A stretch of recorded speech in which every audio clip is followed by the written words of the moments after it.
Originally, like when we were designing the game, it was conceptualized as just you have this ball and you have to go through an obstacle course, but we thought, wouldn't it be more fun if your ball is a giant rock? And the obstacle course is not just obstacles, but the entire enemy army. But the tone, of course, is silly. It's kind of Monty Python, the sort of humor. So we knew that we wanted to introduce, from a design perspective, something that felt fresh. Then there comes the mix between tower defense with the boulder mechanics. But we also thought that the art style that kind of brought in Terry Gilliam's like cutout animations and everything was also something that would give it like its own identity.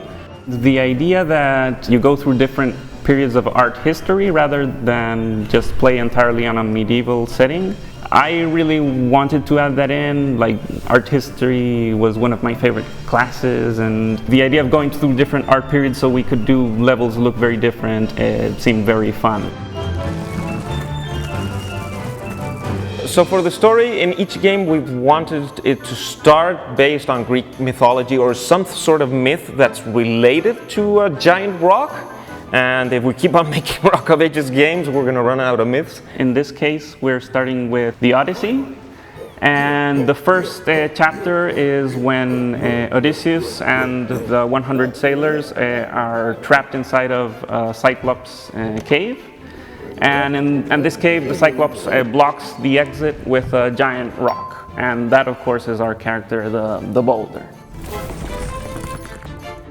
So the first game was this crazy concept that came out of nowhere, like a little doodle we drew on a paper that eventually we transformed into what became Rock of Ages 1. We did a lot of stuff we wanted to do, but then Rock of Ages 2 was more the vision that we originally wanted to do with the game. That's why it's bigger and bolder. This time we wanted to add like the main thing that we wanted to do but never had the possibility to do was a level editor where people could make their own levels.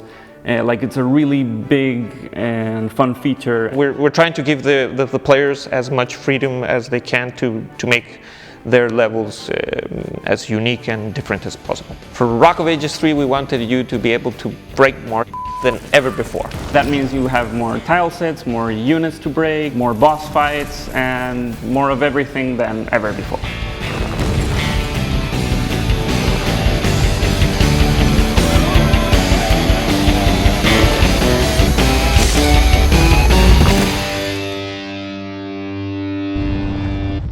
Join the closed alpha on Steam.